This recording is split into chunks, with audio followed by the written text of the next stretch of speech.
வணக்கம். சிவாய நம்ம குருவே துணை. இந்த பதிவில் நம்ம என்ன பார்க்க போகிறோம் அப்படின்னா, காதல் கைகூட காதல் வசியம், திருமண தடை விலக, கணவன் மனைவி ஒற்றுமைக்கான பரிகாரம் தான் பார்க்க போகிறோம். பொதுவாக ஒரு நபர் காதலில் விழுறதுக்காக காரணமாக இருக்கிற கிரகம் புதன் கேது. அந்த காதல் வெற்றி அடைகிறதுக்கான கிரகம் சுக்கிர பகவான்.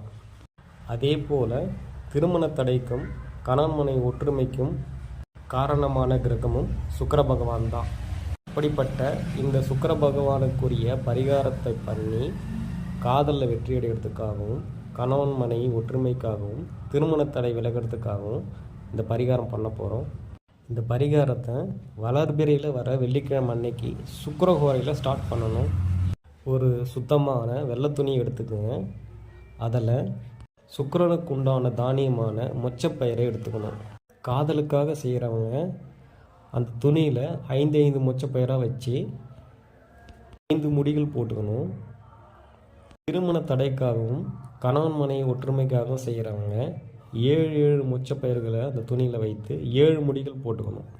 இந்த முடிகளை கைகளில் வைத்து தினமும் நான் சொல்லக்கூடிய மந்திரத்தை சொல்லணும், காலையிலும் மாலையிலும்.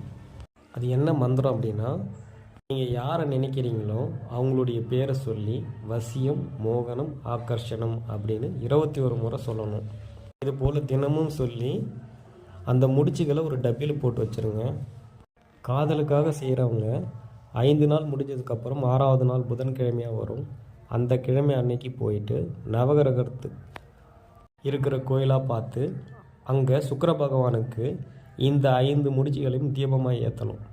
திருமண தடைக்காகவும் கணவன் மனைவி ஒற்றுமைக்காகவும் செய்கிறவங்க 7 நாள் இந்த முடிகளை வியாழக்கிழமை வரைக்கும் வரும். வெள்ளிக்கிழமையிலேருந்து வியாழக்கிழமை வரைக்கும் 7 நாள் வரும். இந்த 7 நாள் முடிஞ்சதுக்கப்புறம் 8வது நாள் வெள்ளிக்கிழமை அன்னைக்கு போயிட்டு நவகிரகம் இருக்கிற கோயிலில் போயிட்டு இந்த 7 தீபங்களையும் சுக்கிரனுக்கு ஏற்றணும். இப்படி ஏற்றி வழிபட்டால் இந்த பிரச்சனை சரியாயிடும். காதல் வெற்றி அடையும், கணவன் மனைவி ஒற்றுமையாகவும் திருமண தடை விலகி நன்மை நடக்குங்க. நன்றி, வணக்கம். குருவே சரணம். சிவாய நமः.